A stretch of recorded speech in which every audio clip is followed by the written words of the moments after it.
A Rick le gustaba viajar largas distancias. Le gustaba la carretera y los lugares nuevos. Esta vez estaba solo, sin compañero. Últimamente, un viejo colega se ponía enfermo con bastante frecuencia y ahora volvía a perderse el viaje. Pero Rick no echaba de menos la compañía en absoluto.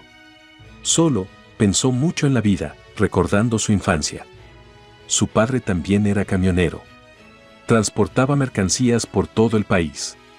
Conoció a mucha gente, incluidos bandidos. De algún modo, tendieron una emboscada a su camión, le hicieron bajar del coche, le dispararon y robaron el vehículo junto con su contenido en dirección desconocida. Rick solo tenía entonces 5 años, pero durante el resto de su vida recordó el terrible llanto de su madre, que se enteró de la desgracia. Mamá lloraba por las noches, y a Rick le ofendía que no comprendiera lo duro que es para una mujer joven criar sola a su hijo. Menos mal que su abuelo les ayudaba, llevándose a menudo a su nieto a su casa el fin de semana. El niño adoraba a su abuelo, Peter. Era un anciano estricto y severo, pero amable y justo, y los asuntos del abuelo eran verdaderamente masculinos y serios. A menudo llevaba al niño con él al taller para que le ayudara a arreglar su viejo coche. Entonces su abuelo le inculcó el amor por la tecnología y enseñó a su nieto todo lo que él mismo sabía. Después, el chico se graduó en la escuela, recibió formación adicional y aprobó los exámenes para todas las categorías de permisos de conducir. Y entró en el ejército como un auténtico profesional. El comandante de la unidad estaba orgulloso del combatiente, citando su habilidad y el tanque como ejemplo de equipo en perfecto estado técnico. Rick regresó del ejército con su casco de soldado fuerte y ancho de hombros. Su madre no reconoció de inmediato a su hijo y Rick observó con tristeza cómo había envejecido su hermosa madre, que nunca se había casado. Rick se divirtió durante un corto periodo de tiempo en la vida civil, ya que realmente quería liberar a su madre de las eternas preocupaciones debidas a la falta de dinero. El joven, sin mucha dificultad, consiguió trabajo en una buena empresa de camiones, donde inmediatamente le confiaron un gran remolque. Un mes más tarde, trajo a casa un buen sueldo para su madre, hizo reparaciones en los apartamentos y cambió todos los muebles. Y al cabo de 3 meses se casó. Las chicas miraban a un tipo destacado que no bebía y cada una de ellas intentaba conquistar a un novio tan prometedor. Rick no tuvo tiempo de mirar atrás mientras se encontraba en la ceremonia nupcial. La joven esposa, Julia, resultó ser más rápida que las demás chicas. Después de la boda, encontró un piso de alquiler que podría pagar con el tiempo, si su marido empezaba a ganar más dinero. Cuando Rick empezó a ganar más, hacía viajes extra y rara vez estaba en casa, dejando a Julia sola durante mucho tiempo. Su compañera le había advertido varias veces de cómo suele acabar ese celo laboral, y al final ocurrió. Un día, Rick volvió a casa y encontró a su mujer en brazos de otro hombre. Se separaron sin escándalos. Rick cogió sus cosas y se fue a casa de su madre. Su madre no se preocupó, concluyendo que su hijo no quería mucho a su mujer. La mujer no sabía que Rick sufría por la traición de su mujer y como esperaba que una esposa infiel acudiera a él, le pidiera perdón y la vida volviera a fluir en una dirección tranquila. Pero Julia no acudió a él. Se marchó a una gran ciudad y allí pronto se casó con un rico hombre de negocios. Era lista y no perdía el tiempo. Rick se afligió, pero siguió viviendo. Conducía su caravana y los fines de semana descansaba y ayudaba a su madre con las tareas domésticas. Y hoy soñaba con volver a casa y disfrutar de una deliciosa cena en un ambiente tranquilo. El chico condujo todo el día hasta que oscureció y la autopista quedó notablemente vacía. De repente, vio a lo lejos, al borde de la carretera, una extraña figura envuelta en negro. Era una mujer de pie en la carretera, con la esperanza de parar un viaje. Rick frenó en seco, se acercaba la noche, no podía dejar a una mujer sola en la carretera. La monja subió a la cabina. Le saludó, se cruzó de brazos y se volvió hacia Rick para agradecerle su amabilidad. El tipo pensó para sí: ¡qué mujer tan hermosa! Enormes ojos verdes miraban al joven desde debajo de la sotana negra. Unos ojos así solo se ven en los cuentos de princesas. Gracias. No sabía qué hacer. Oscurece rápido, no hay nadie. Y me dan mucho miedo los lobos, respondió Rick, poniendo cara de conductor experimentado. En nuestra época no hay que tener miedo a los lobos, sino a la gente, porque hay muchos delincuentes paseando por la naturaleza. Inmediatamente se sonrojó de vergüenza y pensó para sí: tengo que hablar como el abuelo de 100 años, de lo contrario podría haber asustado a la monja. Pero la joven no tenía ni miedo ni vergüenza. Resultó ser muy dulce y sociable, y no se parece en nada a los tímidos. Como los sirvientes crónicos del monasterio, la bella se presentó como María y empezó a interrogar a Rick sobre su trabajo. El chico respondió de buen grado a las sensatas preguntas de la monja, y poco a poco la conversación dejó de ser encorsetada. Preguntó: ¿A dónde vas, madre? María sonrió y contestó: vamos en la misma dirección y no soy madre desde que dejé el monasterio para siempre. Rick, sorprendido, no conocía límites.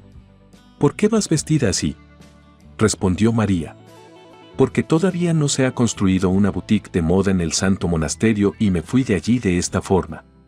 Y entonces se echó a reír, pero luego se puso triste y añadió: necesito ver a mi padre por última vez porque se está muriendo y quiero pedirle perdón. La abadesa no me lo impidió. Me bendijo y me dejó ir al mundo. María le contó a Rick su triste historia. Resulta que el padre de la chica era un hombre de negocios muy rico, muy conocido en los círculos empresariales. Su madre se ocupaba de la casa y de su hija. Su vida seguía como siempre. Sus padres se querían hasta que ocurrió un terrible desastre. A la madre de María, una joven floreciente, le diagnosticaron cáncer. Murió 6 meses después. El padre, ennegrecido por la pena, abrazó el ataúd en el funeral y sollozó. Y cuando María vio cómo bajaban a su madre a la tumba, se desmayó de horror y desesperanza. Fue un año muy difícil en la vida de la niña. El padre empezó a beber todos los días, a pasearse por la oficina, y María vagaba sola por la casa. Menos mal que el empresario resultó ser una persona de voluntad fuerte y se detuvo a tiempo, después de haberse metido de cabeza en el negocio. Pero entonces su padre se casó por segunda vez. Trajo a casa a una mujer que se parecía mucho a su madre muerta.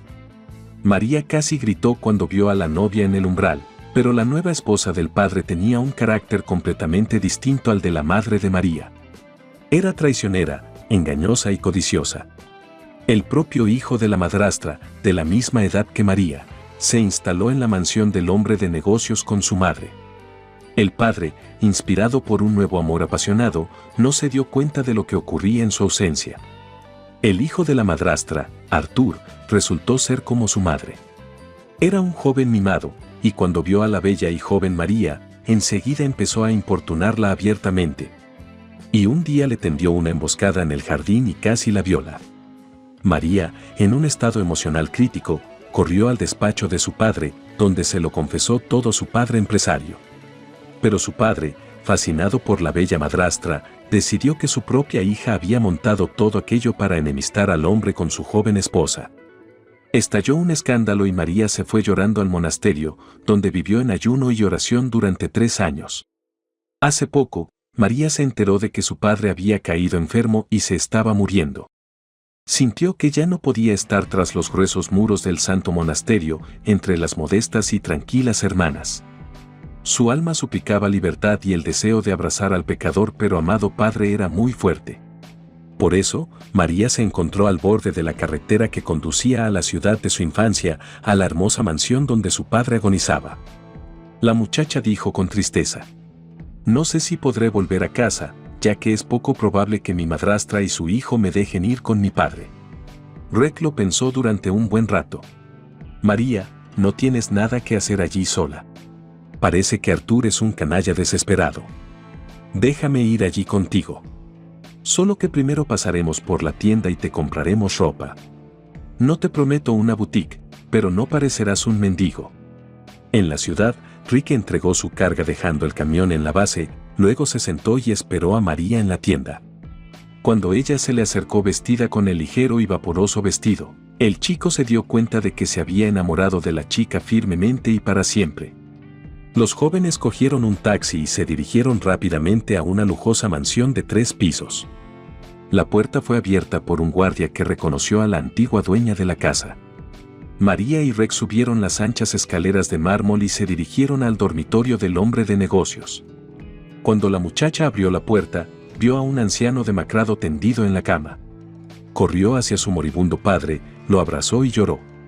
El enfermo miró a su hija con ojos llenos de angustia. «Hija mía, perdóname, yo tengo la culpa de lo tuyo». «María, ¿quién es el hombre que está cerca de la cama?» «Papá, conócelo. Es muy buena persona». El anciano le tendió su palma marchita. «Soy Maxwell Johnson. Me alegro mucho de verle con su hija». Los hombres se estrecharon la mano. La puerta del dormitorio se abrió de par en par y se oyó una voz de mujer. «Despierte, ha llegado el notario. No querrás dejar a tu mujer sin herencia, ¿verdad?». Una señora alta y vistosa entró en la habitación, acompañada de un hombre con traje de negocios y un joven con una camisa brillante. Era una madrastra con su hijo Arthur y un notario. Se produjo una escena silenciosa. Arthur abrió la boca sorprendido. El notario sintió que algo iba mal, se dio la vuelta y salió corriendo del dormitorio. La madrastra empezó a maldecir y su bello rostro se distorsionó al instante con una mueca de asco. «¿Qué hace esta inútil aquí? Ha calumniado a mi hijo y ahora ha decidido venir por fin a mi casa». María se estremeció y dijo en voz baja: «No importa. Esta es la casa de mis padres. Te aconsejo que te vayas de aquí». Rex se acercó en silencio a la mujer, la cogió por el codo, la sacó de la habitación, buscó alguna puerta, empujó a su madrastra a una habitación oscura que resultó ser un armario y giró la llave en el ojo de la cerradura. Arthur adoptó una postura de lucha, lo que hizo reír mucho a todos los presentes. Rick lo cogió fácilmente por el cuello y lo mandó con su madre a la despensa para que los parientes no se echaran de menos. María llamó a seguridad y el empresario intentó levantarse. Respiró hondo y contó una historia que asombró a todos. Un hombre en la flor de la vida cayó enfermo un año después de que su hija se marchara. No le gustaban los médicos, así que la enfermedad empezó a progresar. El padre perdía peso rápidamente y se le empezaron a caer el pelo y los dientes. Su mujer y su hijastro comprendieron cómo acabaría todo. Así que primero insinuaron y luego se volvieron insolentes y empezaron a exigir que se redactara un nuevo testamento en el que debía transferir sus propiedades y negocios a los miembros de la nueva familia. La llegada de María y Rick trastocó sus planes y no consiguieron completar el papeleo. Maxwell Johnson lloró. Arrepentido. No verán mi herencia como sus oídos. No dejaré que mi hija sea una mendiga. Cuando Rick escuchó la historia del padre de María, frunció el ceño. Algo le alarmó, y una terrible suposición no se hizo esperar. «Maxwell Johnson, hay que llamar a una ambulancia y a la policía, creo que hay que hacer un reconocimiento». La policía llegó rápidamente. Los policías escucharon brevemente al hombre de negocios, después de lo cual les pusieron las esposas en las manos a la madrastra y al hijastro. Rick tenía razón. El examen demostró que en la sangre de Maxwell Johnson había una gran concentración de una sustancia venenosa que estaba matando lentamente el cuerpo del hombre. El empresario tuvo que ser tratado durante mucho tiempo. Poco a poco volvió en sí, aunque los médicos aún no se atrevían a dar pronósticos optimistas. Su mujer y su hijastro estaban a la espera de juicio. Se les acusaba de un cargo grave que amenazaba con convertirse en una larga pena de prisión. María tomó en sus manos las riendas de la gran empresa de su padre, y lo hizo muy bien. Ella y Rex se convirtieron en una pareja de enamorados. Presentaron una solicitud de registro matrimonial y comenzaron los preparativos de la boda. Maxwell Johnson estaba orgulloso de su yerno. Envió una invitación a la celebración por todo el país. Se fue a un merecido descanso, quedando como asesor de su hija en los asuntos de la empresa. María no olvidó el monasterio donde vivió durante mucho tiempo y donó en secreto una gran cantidad para la restauración del templo situado en el Santo Monasterio.